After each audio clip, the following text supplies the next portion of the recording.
C'est un documentaire troublant, puissant. Il porte un regard froid sur des scènes de guerre. Ce film s'appelle Il n'y aura plus de nuit. Il est signé Éléonore Weber, qui est notre invitée. Bonsoir. Bonsoir. Soyez la bienvenue sur TV5 Monde. Votre Merci. film repose en fait sur des vidéos enregistrées par les armées américaines et françaises en Afghanistan, en Irak, au Pakistan. Ce sont des archives militaires que vous avez trouvées sur Internet. Qu'est-ce qui vous a amené à nous montrer cette réalité de la guerre à travers la vision, les yeux des pilotes et de ceux qui tuent ? Eh ben, ce qui m'a amené à faire ça, c'est d'abord que moi, je connaissais ces images, mais sans avoir pris la peine de les regarder. Et que un jour, je me suis mise à les examiner vraiment. J'ai été sidérée et il m'a semblé que le fait qu'une caméra soit mise au service d'un projet guerrier ne pouvait que m'intéresser comme cinéaste, en gros. Ouais, et donc, du coup, c'est vrai que j'ai mis hors champ la dimension géopolitique. J'ai décontextualisé les séquences, les scènes de guerre, pour m'attacher à ce que ces images signifient, en tant qu'image. Vous questionnez donc la guerre et le cinéma pour que nos téléspectatrices et téléspectateurs qui n'ont pas encore vu ce documentaire comprennent bien. En fait, les yeux du pilote, c'est la caméra. Si je tourne la tête là, quasiment. on voit tel individu. Il y a un étroit couplage entre la caméra, le viseur et le canon.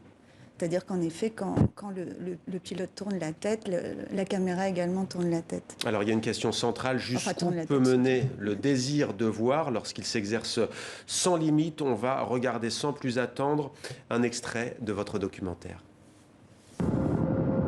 Ces images ne sont pas faites pour être regardées.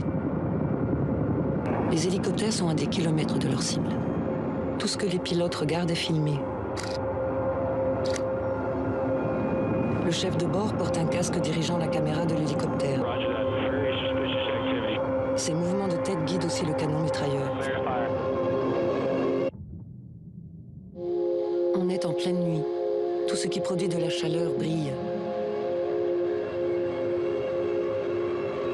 Oh putain, l'hélico juste à côté. Ça vient de l'opposé. Les pilotes ont par ailleurs du mal, lorsque les corps scintillent, à distinguer un paysan qui porte un râteau sur l'épaule d'un combattant avec une kalachnikov. Plus ils voient... Et on a donc des paysans qui voient ce qu'ils croient voir, en fait. Le râteau peut être vu comme une arme de guerre. On peut se tromper. En tout cas, l'hypothèse et ce que j'ai déduit de l'entretien que j'ai eu avec ce pilote, c'est que plus on voit, plus on risque de se tromper. Ouais. Et qu'au fond, ces caméras ultra sophistiquées mènent à l'erreur tout simplement parce qu'elles voient trop. Ouais.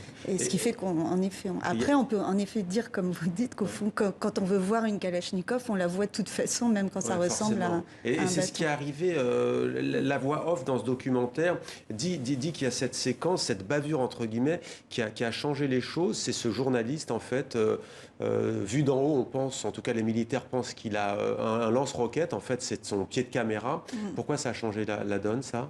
Ça a marqué les esprits? Quand Wikileaks a révélé cette scène, ça a quand même beaucoup gêné l'état-major américain et on s'est rendu compte qu'il y avait de possibles très nombreuses bavures dans ces guerres. Mais il y a peu de sanctions. Ça, je sais plus s'il y a eu des sanctions, mais je pense que pas sur cette affaire, mais en général. Alors ils sont il y a un tribunal, si, c'est vérifié, mais c'est rarissime qu'un pilote soit sanctionné pour ces raisons-là. Alors ce qui frappe aussi, c'est cette luminescence, ces petits points, ces individus que l'on voit. C'est bien entendu la chaleur qui est détectée. Il y a d'ailleurs une anecdote où vous nous racontez que des combattants, il me semble que c'est en Afghanistan, mettent des couvertures en fait, qu'ils les mouillent et que dans la montagne elles deviennent fraîches, la nuit elles restent fraîches et que du coup ils sont invisibles. Qu'est-ce que vous avez voulu questionner à travers ce titre, Il n'y aura plus de nuit, au fond? J'ai voulu désigner la folle ambition de ces caméras et donc notre folle ambition, enfin celle des démocraties, de tout voir, d'élucider absolument le réel et de supprimer une dimension presque anthropologique de l'existence qui est la nuit. Ouais. Il n'y aura plus de nuit, c'est-à-dire il n'y aura plus de possibilité de se cacher et de se dérober à la vue du puissant, du pouvoir, en gros. Alors, tout au long du film, on voit donc ces silhouettes luminescentes, mi-fantômes, mi-lucioles, sous la menace d'une cible. Disons-le, l'hélicoptère, il est hors d'atteinte pour les combattants au sol qui l'auraient aperçu. Il y a aussi, ce qui frappe, ce sont ces images. Comment avez-vous fait pour les trouver? Des archives militaires sur Internet, vraiment? Oui, ce sont les pilotes qui les postent eux-mêmes, donc c'est assez simple. Eux, ils enregistrent leur mission sur une clé USB et ensuite, quand ils en sont fiers sans doute, ou quand ils ont envie de la montrer. Du coup, ce spectacle préexiste au choix que j'ai fait de le montrer aux spectateurs. Simplement, moi, en le déplaçant, j'en montre autre chose, quoi. On apprend, bien entendu, où vous nous rappelez que l'armée française donne des noms d'animaux sauvages à ses hélicoptères, tigres, gazelles.